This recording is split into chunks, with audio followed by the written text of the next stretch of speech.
Alright guys, welcome back to G-Zone Gaming with me, Mr. Fury, and we're back playing Euro Truck Simulator. And we're going to take this job here, Calais to Torino. We're going from North France to Northern Italy, and we're going to see how this one pans out. It's quite a long trip, so maybe a 2-episode, or it might be a very long video. We'll just see. Alright guys, let's get to it.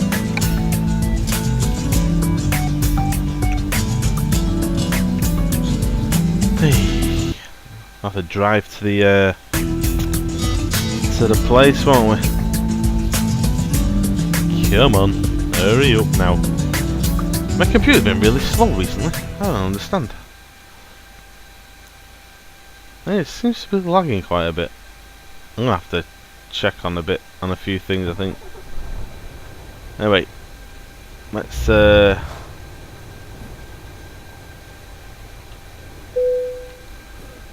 I wonder if we've got that job to yeah, it is here. Take job. Let's see if we can find it.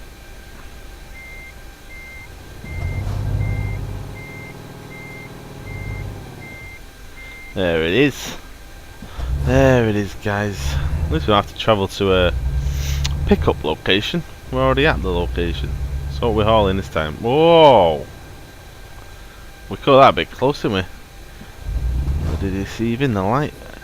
You haven't watched any of my other videos on Euro Truck Simulator, you would have noticed I am pathetic at driving trucks. So we just crack on and have a bit of fun. That's what it's all about, guys. It's all about the funsies. Right, so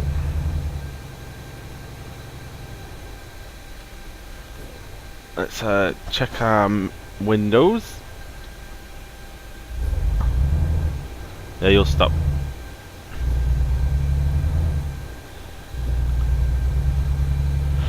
Anyway, some green so I can go and we'll fly around that corner. I'm not doing bad, guys, not doing bad. What a day it's been today. Man truck dealer discovered. Oh, I like men. Only joking.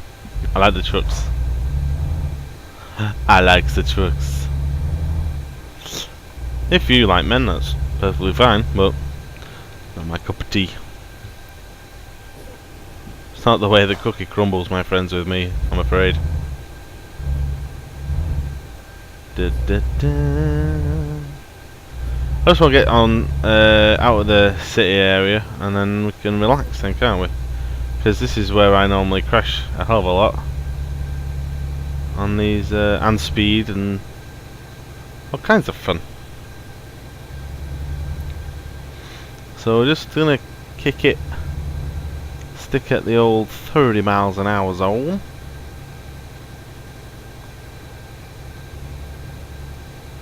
What speed limit? What speed? I didn't see that sign.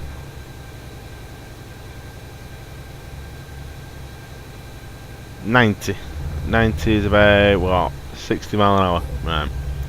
So we're good. Anyway, 110. Oh, we're good now. That's 80 miles an hour. Anyway, let's get cracking here, guys. Yeah. Oh, I'm already tired. Right, we're gonna have to find somewhere to pull over and get ourselves a sandwich and a sleep. Right, that is balacos. Didn't cause any damage though, I just must have rolled it with my tyre. I need somewhere to sleep. Anyway, yeah, what a day it's been today. It's Sunday, and I can't remember the date, but I'm going with the day Andy Murray wins at Wimbledon. Now, I'm a big sports fan. I love my football. I love my F1. See, tennis is. I don't love tennis. I don't. It's just. I mean, I never really watch tennis on the TV, apart from Wimbledon. When Wimbledon comes on, I try to watch as much as I can of it, really. And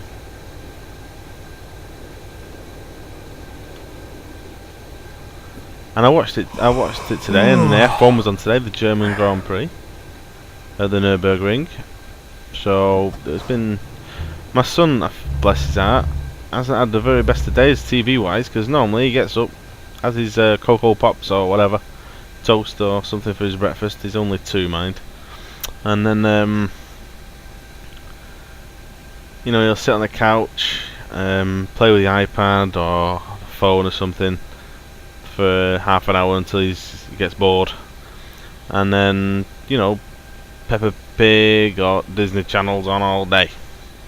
Well, today was a bit different for him because I got up, sorted him out as usual. I let him watch a tiny little bit of TV, and then the F1 come on at 11:30, and then I was really excited for Hamilton. You know, 2 poles in 2 weeks. I thought he got really unlucky last week at Silverstone. You know, and he set off and he was going like the clappers. He was winning. You know, it was going well for him, and then you know, he gets that blowout, which was unbelievable. I couldn't believe it when it happened. He gets a blowout, and I don't know if he was winning at the time he got the blow. It might have been second, but he was going to win. The way he was going, the way the car was set up and everything, he would have won that race instead of Nico Rosberg. Rosberg would have probably come in second, but hey ho, he got his tyre blew, which was a bit of a joke really. So we're still with like 4 cars having drastic problems with tyres. 3 of them blew out, and then Sebastian Vettel's tyre, when he pitted, was had a massive cut in it. So yeah, it was not the best for Pirelli. So I felt really sorry for Hamilton. I do like him. He was my favourite race driver. I mean, I think he wears his heart on the sleeve. He tells it how it is, I think. So that's why it might have been running a bit slow. I'm rendering, and it's just finished rendering my last video. The Minecraft videos. I've just done a load of mini games. So if you guys watch them, it's just some fun. I had some fun playing them games. I've finished playing them. I played the ones I wanted to play. Well, yeah, I felt sorry for Hamilton this week when he put it on pole yesterday in qualifying. I thought, you know, he was so much faster than everybody else, and he was last week as well in qualifying. I thought they really had it nailed down. Oh my god, the tyre changes at that track, it's unbelievable. And I felt so sorry for him again, because, you know, he does the hard part on Saturday and puts the car on pole, but no matter what he does, he just can't seem to catch a break to get that first win this season. So anyway, I watched the Grand Prix, and I seen Sebastian Vettel win his own World Cup. I don't mind Vettel. I think he was a bit of an idiot when it comes down to Mark Webber, because Mark Webber's like, you know, he's just a cool dude. You're getting tired. I know, yeah. Keep forgetting to. I don't think I've passed anywhere where I could rest. But yeah, Mark Webber, he's just a cool dude. He's got experience. I think that's the main part. He's got the experience of everything, and he just plays by the book, and you know, that's fair enough. But I think Vettel, you know, he disobeys team orders. And when he did that, you know, I know race drivers, they got to think about themselves, like, but at the end of the day, he was miles quicker than Vettel, and you're a team. And no matter what anybody says, the main focus of the team in Formula 1 is to win the Constructors' Championship. I know all the focus and all the press and everything's all about the Drivers' Championship, who's winning the Drivers' Championship. But the teams, the actual people who pay the drivers, are not are more interested about winning the constructors championship than they are winning the. Oh, for God's sake! I think I'm coming up on some now. They're more interested in the construction championship than they are. So, as a team perspective, and he's part of that team, you know, he don't have to take the piss sometimes, you know.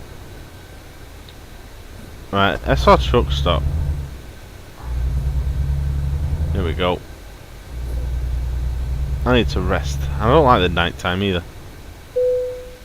Oh, that would cut that fine. Let's have a sleep. There we go.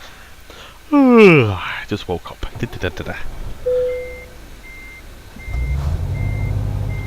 Reverse this baby. And we'll get out on the road.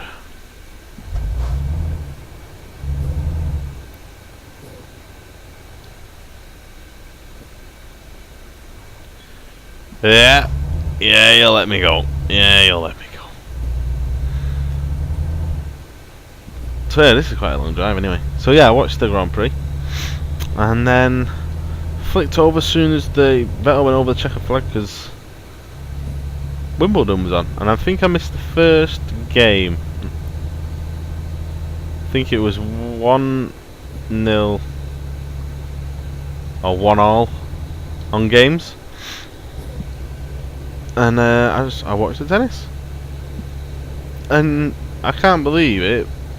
I can't believe how well Andy Murray played. I mean, he played out. I've seen I've seen the other matches, and he was playing well, but everything seemed to just come together today. And yeah, I was dead chuffed. I was dead chuffed for him. Because you can see how much he wants it, and he is well, he does deserve to be where he is in the rankings. He's number 2 in the world rankings. I think Federer's, you know, and Nadal, they've had their high points and everything, and I think they're slowing down a little bit. Federer's still amazing, and Nadal, but Nadal's been covered in injuries. And Federer's just, you know, he's getting a bit older, and you know, he's getting to the end of his tennis career. And now you've got Djokovic, who's a week younger than Murray, and you've got Andy Murray, and the 26, I think, a year older than me. And you know, these guys are going to be the future of tennis. So it's between, I mean, obviously there's other contenders who are going to pop into the frame as well. I mean, I'm sure Nadal's not going to go away forever. I'm sure he's going to get back, and you know, there's always going to be that top 4. There's always going to be that top 4, and no matter who in them places, they're going to be very good players. And I'm just happy for Andy Murray. He's got, he won the US Open. He was in the final of the Australian Open. He won Wimbledon today, you know, and he won Queens as well. So he's getting better. He's getting better every time. Every Wimbledon comes around, and if you're like me and you just watch Wimbledon, you can see a drastic improvement in him. You know, you see playing Wimbledon, you see him last year, and you see him this year, and you know, he played Federer last year and lost, and I think if it would have been Federer instead of Djokovic, I think the same outcome would have happened this year. I think Murray would have beat him, but you know, shocks happening. I mean, Andy Murray didn't exactly make it easy to get into the final or even the semi-finals. He got absolutely, yeah, he had to dig deep in the quarters and the semi-finals to get to the final. In the final, you know, I wasn't in, it'll say down on the stat sheet that it was straight sets, but I watched that, and he worked for that, you know, and it was only just, I mean, the first set took over an hour to complete, you know, it was here, there, it was one would break the other end. You know, that's why it come down to at the end. It was, I think, in the second set, that was the most important point I seen was Murray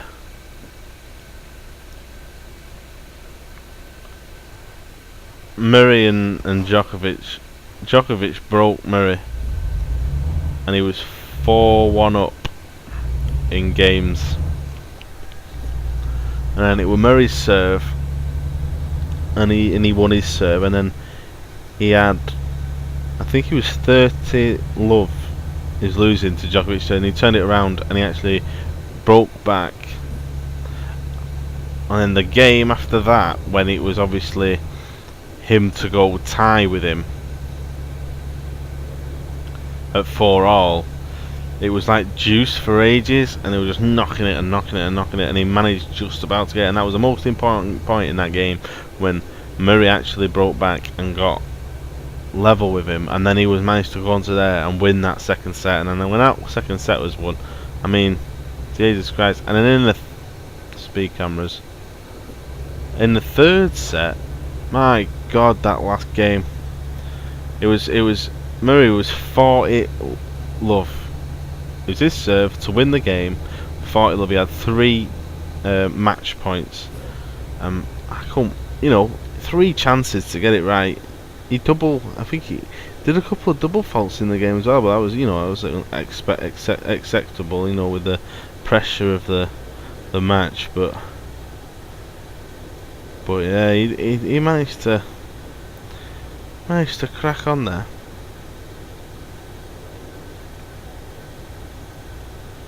Come on, how long have we got left in this journey? Right, we got quite a while. I think we're gonna have to split this into 2 parts. We're making some money out. I think we're gonna buy another truck and get another worker working for me after this. I need 100,000 euros. Buy a truck and that. This one's a biggie. It's like 30 thousand. As long as I don't make any damages, and I don't have any speeding fines and stuff, should be alright.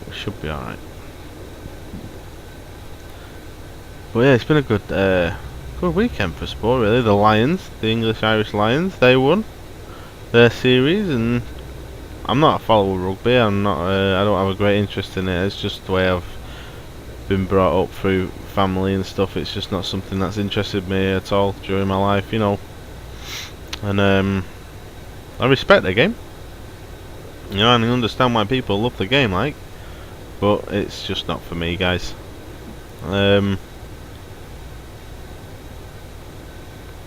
Yeah, but congratulations to everyone in that team, and them coaches, the managerial team. They took a lot of stick this week on the build up to the game, because they made some big decisions and leaving key players out of the squad. But it paid off, and they absolutely battered them. They got, was it 41 for 19 or something? Absolutely annihilated them. But this is a main reason, in football, with managers getting the sack all the time. Because I am a fan, and I have my own views on how which players I'd play, what formation and stuff like that, and that's just my personal opinion, and it's just something that's what I would do. But a lot of fans seem to, and I'm not saying that they're the right things to do, I'm just saying they're my personal things to do. A lot of fans, they look at a manager's choice, and if they don't like it, it's the end of the world. And they're forgetting that, no disrespect to whoever might be listening, but you're where you are, and they're where they are. They're there because they're good at what they do. And I don't care what you say, any Premier League manager is a very, very good understander. He understands football immensely. Tactics, scouting, the lot, managerial of the whole club. They know it all. Any Premier League manager, doesn't matter how many trophies he's won, they know, because they're in the top 20 positions in the country.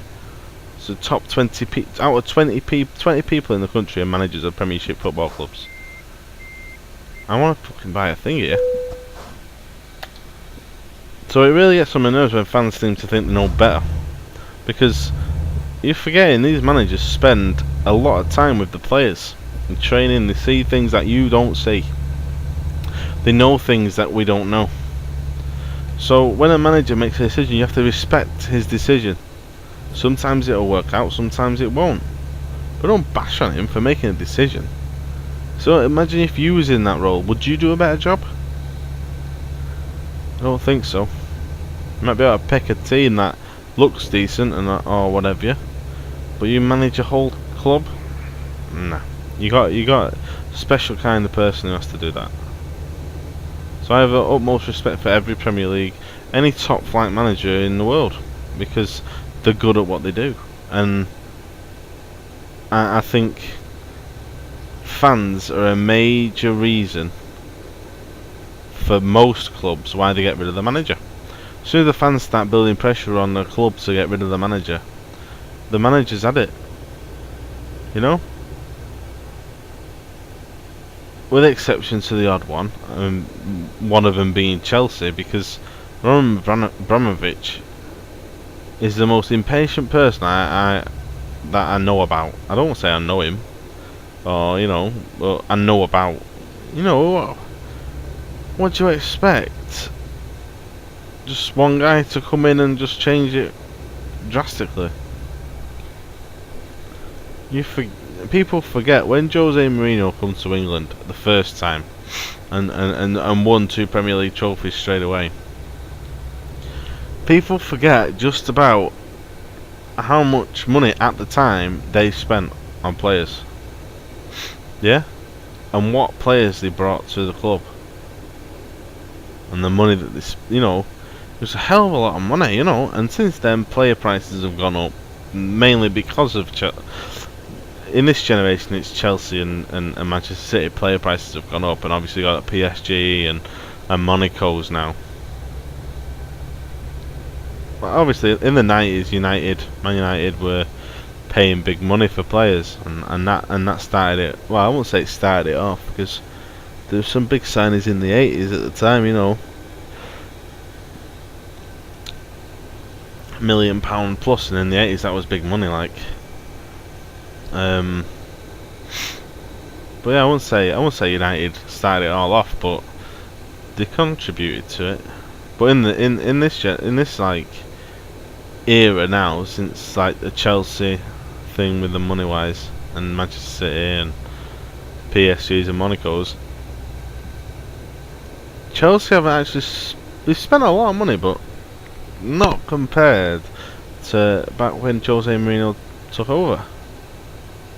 Yeah, Jose Mourinho come in and he brought shitloads of players with him. He won 2 things, and he had a. I think they wanted to go. Was it? I can't remember what player it was. Was it Shevchenko or was it Ballack? Anyway, Abramovich wanted to get a player, but Jose Mourinho didn't want to get the player. And with Jose being the manager, it obviously his decision, but they went behind his back, signed a player. So that caused an argument between them two. Anyway, that was more or less what happened, and then Jose Mourinho buggered off. And then they bring in all these managers in, and they're expecting to do wonders with a team that somebody else has built, and then they're not putting as much money in. Like, if another manager was to come in, another manager comes to Chelsea, like it has been over the last like 8 years or whatever, they're given like a couple of months, and if they're not winning games every week, You know, fans are getting on the back, the balls down the neck, and then 6 months down the line, they're out of a job. You know, it's pathetic. And like Jose Mourinho now, he's gone back to Chelsea. Chelsea aren't the team that they were. And they're just not. They need to go out and buy some big players now. They've missed out dramatically on some key players. Well, they were going for their main transfer targets. They went for Cavani, lost out with him. Yeah?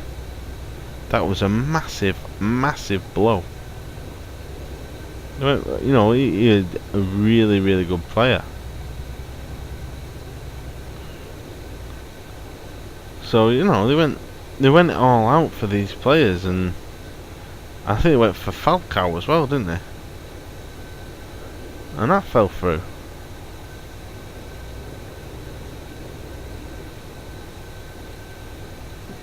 You know, they haven't. They cannot even think about challenging for the title with Fernando Torres. I'm sorry. He is the biggest waste of money I have ever been seen spent. Oh, well, apart from Andy Carroll. Jesus Christ. I've never seen anything like it. Fernando Torres at Liverpool, slapping in goals. Get one summer. People saying, oh, he's getting older. Bollocks. He was smashing in goals for Liverpool. Absolutely smashing them in. Are you telling me, over a course of one summer where he gets transferred from Liverpool to Chelsea, that 3 month or whatever, means he's too old now and he's not got the legs?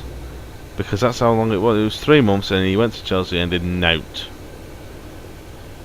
Absolutely nothing. And at £50 million, Liverpool was stupid. If I were Liverpool, I wouldn't bother with Andy Carroll. I would just kept the 50 million. But Andy Carroll come and did now. What difference would it have made? 35 million for Andy Carroll. Stupid money, man. This is what pisses me off, right? Andy Carroll went for 35 million. Fernando Torres went for 50 million. Yeah? And Wayne Rooney is getting linked with clubs for 25. I'm sorry, but Wayne Rooney is a different class to them two players. There's no way he should be at that lower price. I know he's only got 2 years left on his contract, but how many? Fernando Torres had quite a while left on his. He had like 2 years left on his contract. He went for 50 million. Sorry, no. I think Man United do want to get rid of him though. Man United want to get rid of Rooney.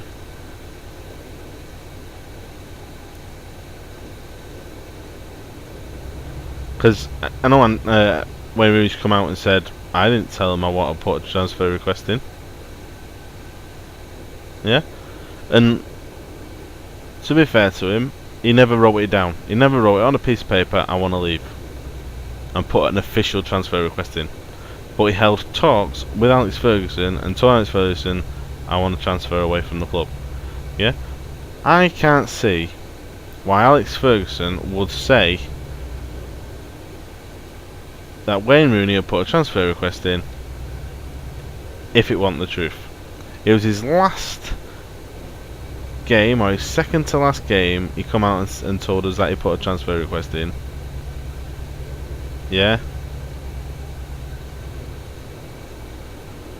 And he's not going to be the manager next season, so what does it bother him? Why would he lie? You know? Whereas Wayne Rooney, he never come out straight away and say, well, I never put a transfer request in, did he? He left it. And he got booed and the fans started hating him and all this crap, saying, why are you leaving, all this lot? Yeah? And he obviously felt shit, so he's come out now and said he never put a transfer request in. So I don't believe him. And I think they need to get rid of him. You know, it's not like Manchester United are going to... It's the demise of Manchester United because Wayne Rooney goes. Manchester United will always be up there, you know? don't think Wayne Rooney hardly played a game last season as striker up front. You know, Alex Ferguson slapped Danny Welbeck up there. I think one player what I would play more often is Hernandez. Even though he's a bit, how would you say, clumsy on the ball sometimes, I think he's a top player, and he could, you know, really go places. And if he just played him a little bit more, you know.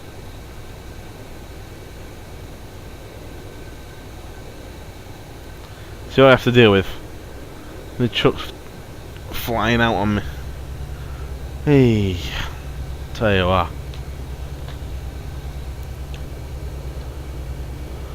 Oh yeah, it's a big shake-up this year in the Premier League. You got obviously David Moyes at Manchester United, which I hope they give him a similar amount of time that they give Alex Ferguson. I think it's only fair, and I think that's how much time a manager needs. I think they should stick with him for a minimum of 3 years. You know, you get your feet on the table, get signings you want. You're not going to get all the signings you want to bring into the club in your first season, no matter how much money you got. It's going to take a while, you know, to get a team working as a team with the players in it that you want. It's going to take a while, not straight away. So I hope they give David Moyes a decent amount of time in the job.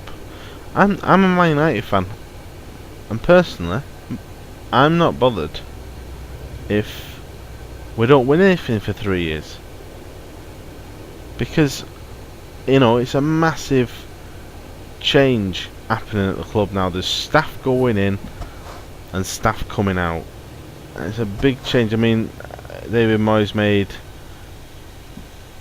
Ryan Giggs a member of the coaching staff. Phil Neville, member of the coaching staff. They both play. Ryan Giggs is still going to play for Man United. You know, the odd game like he has done all last year. But he's also a coach. Phil Neville, he's just come out of football.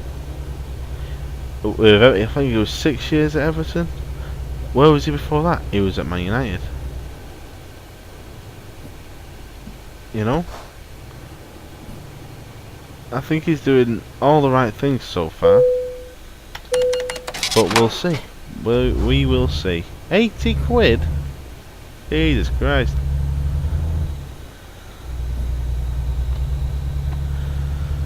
You know, it's a hard start for the season for us. We've got Chelsea, City and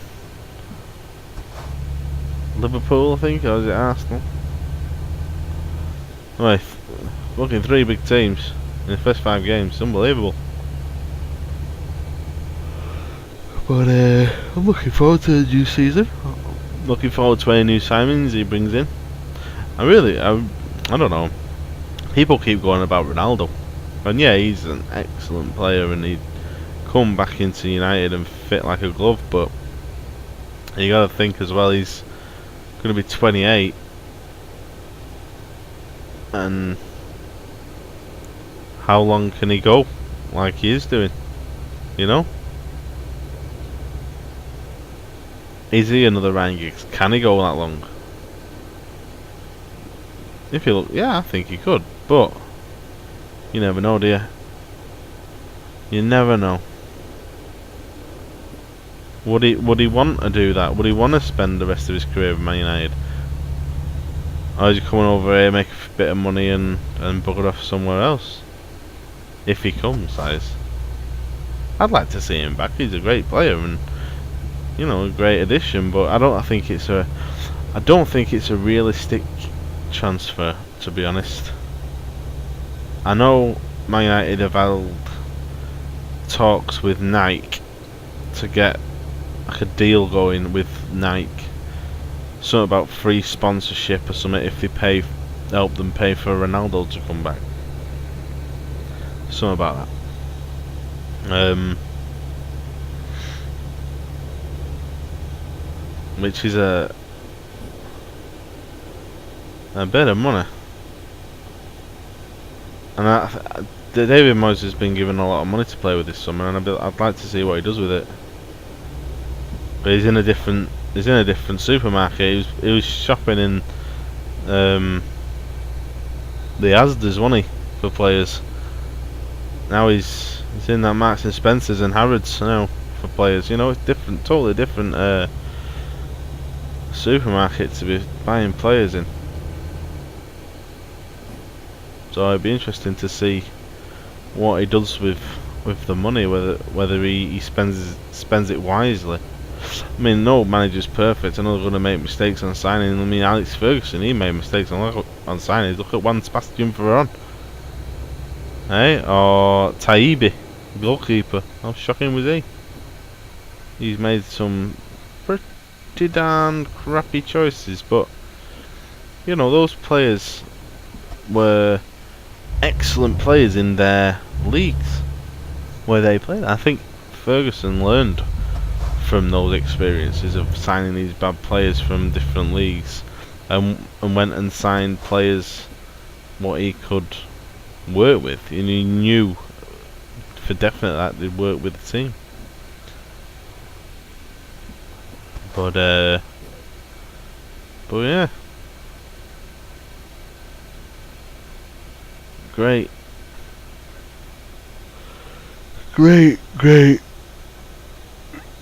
excitement.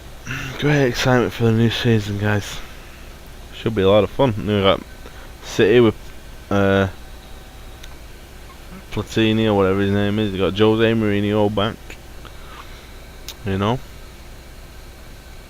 got some big shake-up.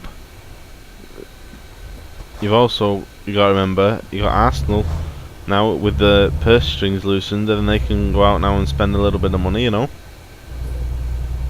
So they might go out and bang some big stars or whatever. I think they saved themselves. They give themselves a lifeline,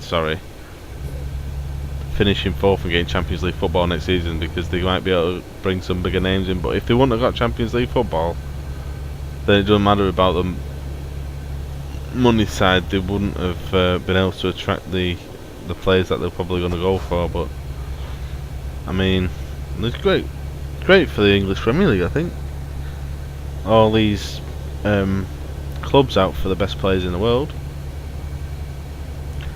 I think it needs it.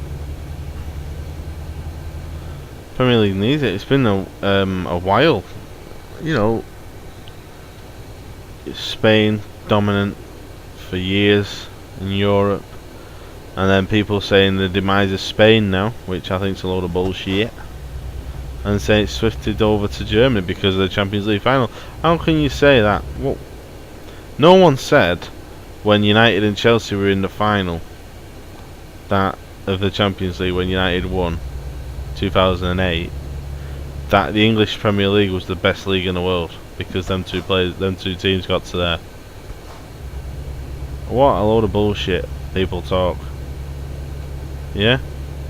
And it's not only that, the season after, if you remember, United were in the semi-finals, Chelsea were in the semi-finals again, and Chelsea had that game and got absolutely battered them, and they had some decisions by the referee which were unbelievably wrong, and against Barcelona, and Barcelona should have got knocked out because there was a couple of penalty claims, the goals, there was problems with the goals that were scored. Move out my way.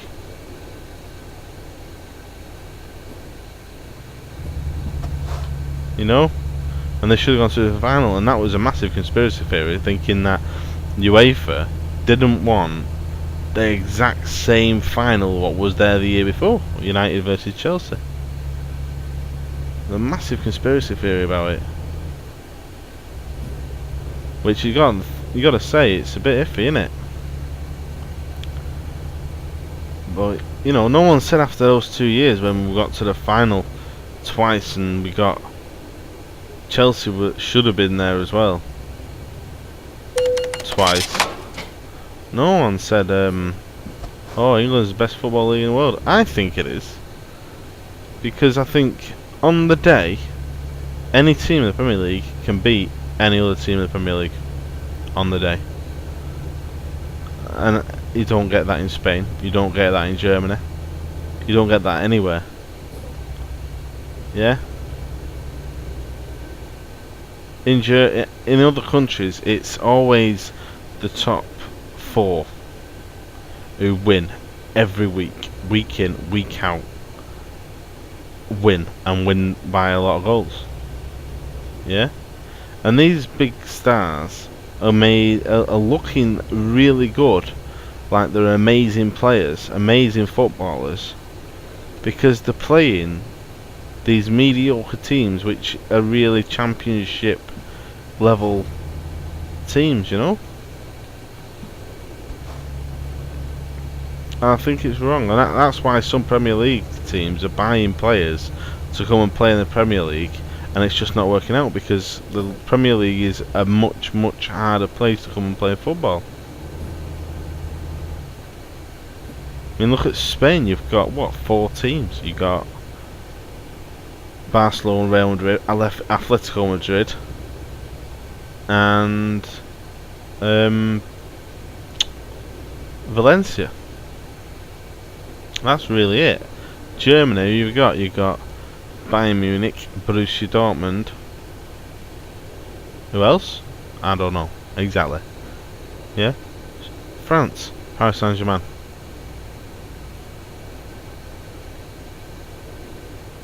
Yeah, that's the way it is all the time with other leagues. In England, you've got United, Chelsea, City, Arsenal, Tottenham, Everton, Liverpool, Newcastle. All these teams can beat each other on any day. Just depends, you know.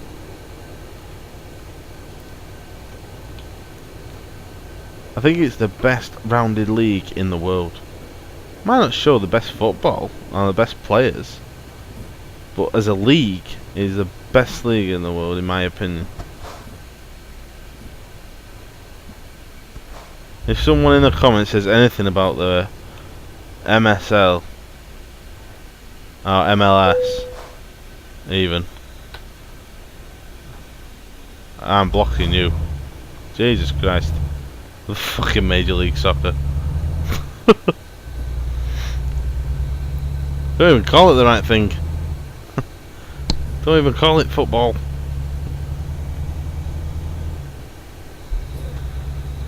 I think that's funny, me as well. How every other country in the world calls it football, and then just the one. Just the one out there just goes, yeah, it's soccer. Fucking knobs.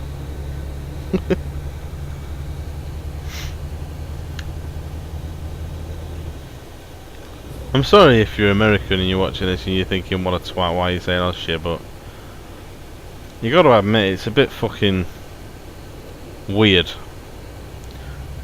I mean, where did it come from, the word soccer? Really? Because if you think about it, yeah, football was invented in England, and it was called football from the start. Yeah? So when the Americans go, oh, what's that sport called? Oh, it's football. And then what did they do? Oh, alright, that's called football, is it? Well, this is our version of football. Yeah, well, football is not, that's not the same, is it? That's American football.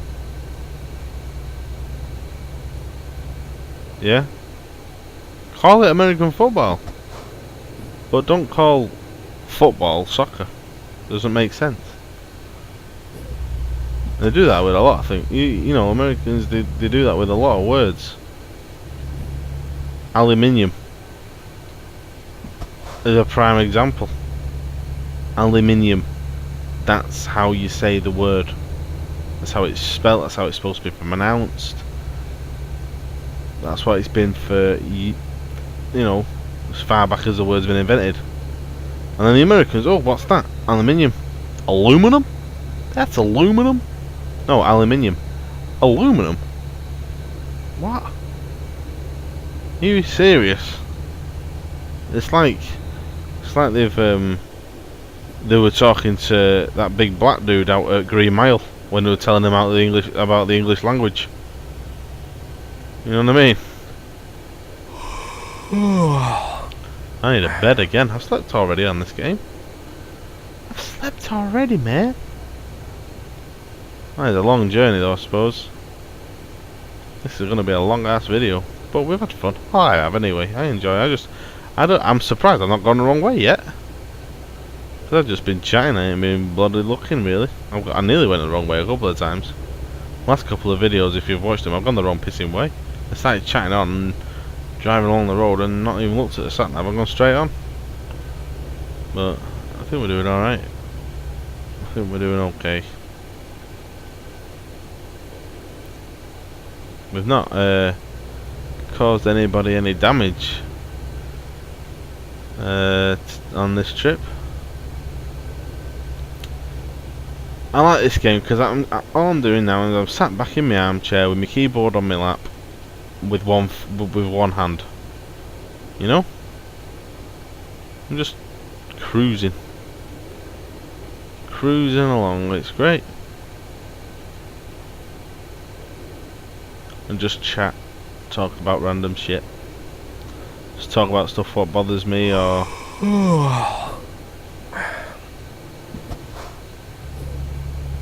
you know, things that happen in the world. I mean, that's the story. The guy with the ball sack weighing 68 kilograms. He's actually had operations on his balls to get rid of it all. You know, 60. I mean, if you look on the internet and find the bloke pictures of him, yeah, I mean his ball sack literally went down to his toes, more or less. Yeah, and he, you know, he's walking around with these big balls, and that's what they were. They were balls, big testicles, big, massive, bouncy testicolos. Yeah, and he was there rocking these big bad boys, and he had these operations anyway. And it turns out with these operations, that he's got a really small cock. His wink is really, really tiny. So he was unhappy about it. But to be and there's ways that he's been told there's ways that he can sort it out. You know, but and I know he'll get it done and everything. But in the meantime, I mean, Jesus Christ, not surprised. Women won't go near him. Like, imagine unleashing the load on the woman. You blow her across the room. 68 kilograms of balls. You know, unloading on some poor woman.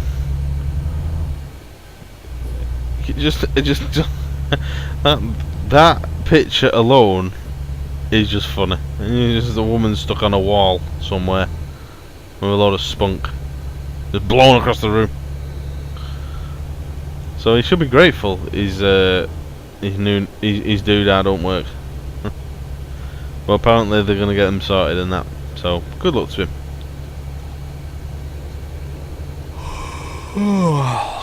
Yeah, that was a bit of funny news I seen. I saw this other news as well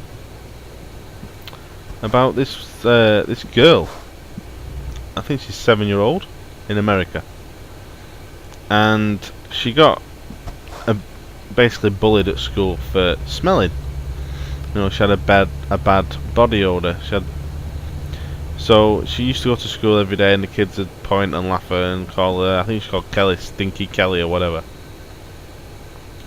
And the teachers had asked the parents, you know, why does she smell so bad, you know?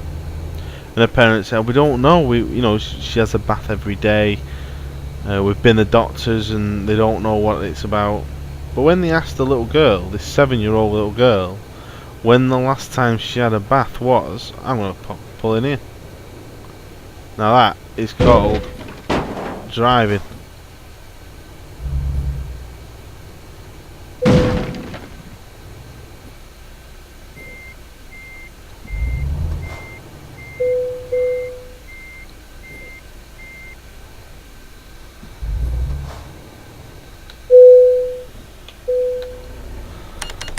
Oh, what happened there, guys? I'm not got a clue. Anyway, when they asked her when the last time she had a bath was, she couldn't actually remember. She couldn't turn around and tell anyone that when last time she had a bath. And her parents have been saying, oh, she has a bath every night. Well, I'm sorry, but this isn't a 3-year-old kid you're talking about. This is a 7-year-old. A 7-year-old can remember if they had a bath last week. You know? So obviously there's some social services getting involved or what have you, or whatever they have over in Child Protective Services, CPS in America, innit? So they're obviously they're getting involved, but a legal action hasn't been taken because I don't know reasons for it. But I mean, Jesus Christ, why aren't you giving your daughter a bath? Obviously, you must be able to smell her. You know, and if she's not having a bath, then you're not having a bath. Your partner's not having a bath. Any other kids you got, they're not having a bath. Why? And if you're having a bath and your kid's not having a bath, what the fuck's wrong with you? You know? I'll tell you what, this Ethan dude's bringing me pennies.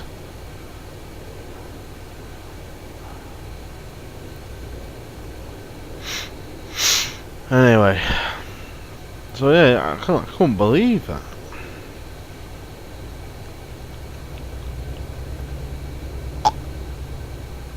Couldn't believe a parent would it, and it really gets to me. I mean, before things like this get to me now, but before I had my son, they wouldn't do. You know, I'd think, oh, just another crappy story or whatever, and I wouldn't be interested, and I wouldn't care. That's not being awful or out. That's just I was young. I have no, no. It pisses me off when I see people taking things out of context. You know. But since I have my son and I understand how parents feel about their own children, and unless you have kids, you never understand it. Now, when I see stories like this. Or I hear stories about, I mean, a few years ago, they found kids in bins, didn't they, in Spain? Like a few, I think there was 3 different cases where kids have been found in bins. Now this is in Spain, where, you know, you're not talking poverty-stricken countries. Who puts a baby in a bin, you know? And you hear these stories about girls smelling and kids doing things and having things done to them, and it gets to you when you know how they're feeling, you know? So, unless you've got kids, you won't understand, but I'm sure you parents out there will understand what I'm saying 100%. I mean, when I say I never used to care about it. It just never. It's like everything gets put out of context. Like the other month when the soldier died in London. Absolutely terrible thing. Yeah, this young lad died in London. He happened to be working in the army, right? And I understand why people were upset about it, obviously. And I'm not saying that he deserved it or it was the right thing to have done or whatever. Obviously, it was totally wrong. He never deserved it, and it should never have happened. And there's some sick people in the country and in the world, and those people need to be dealt with. But the thing is, right, and people, if you hear this and you get upset about it, or you know think I'm absolutely out of order or whatever, Yeah, just try to think of it as a parent. Yeah. What does it matter what job they did? This guy works in the army, yeah? This guy works in the army. And they're having all this big, massive... It was massive news. People were saying, oh, he served his country and then gets stabbed in England and stuff. Well, at the time, he wasn't wearing his uniform.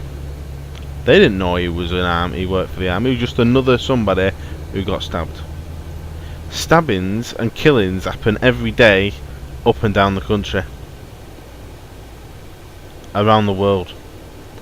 And you never hear about them. You never hear about them. And then all of a sudden, as soon as something like this happens, you know, it's big news. What about the other people who get killed and stabbed? What about them? What about their families?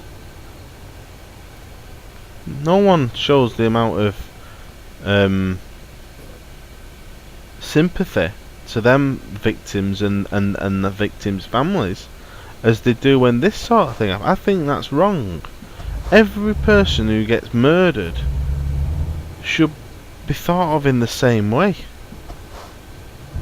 and they should remember them in the same way, and the families shouldn't have, you know, just because someone gets killed and they have a certain job doesn't mean it's any worse than some Tom, Dick and Harry getting stabbed. I'm not having a go, and I'm really, you know, this soldier what's died, you know, I feel really sorry for his family, and it shouldn't have happened, and it shouldn't, it makes me upset that these things happen. But at the end of the day, there's no reason why that's any more of an important murder. Where am I going with this? Than anybody else.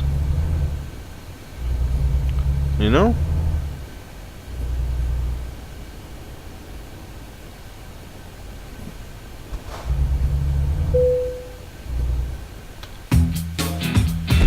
That was a decent flipping trip, wasn't it, guys? 32,000.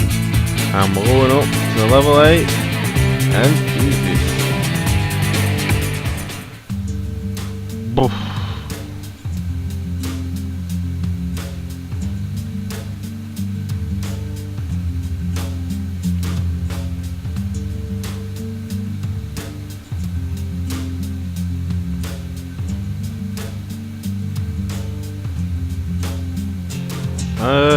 What level are we going on to here? Level 6.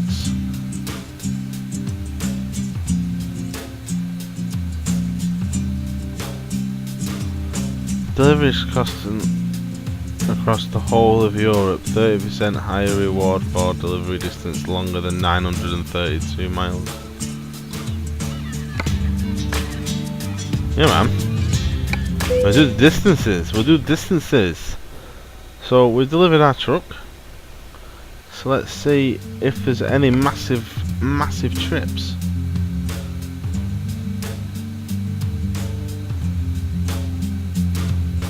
I wonder if there's a one to Aberdeen or something, eh?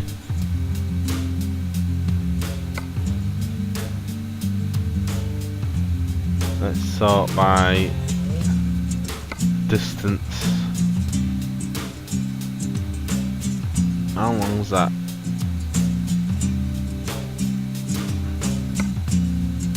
That's a long one. I want it from where I am though, to be honest. Munich, Swansea, over there. I think we can actually go wherever we want now.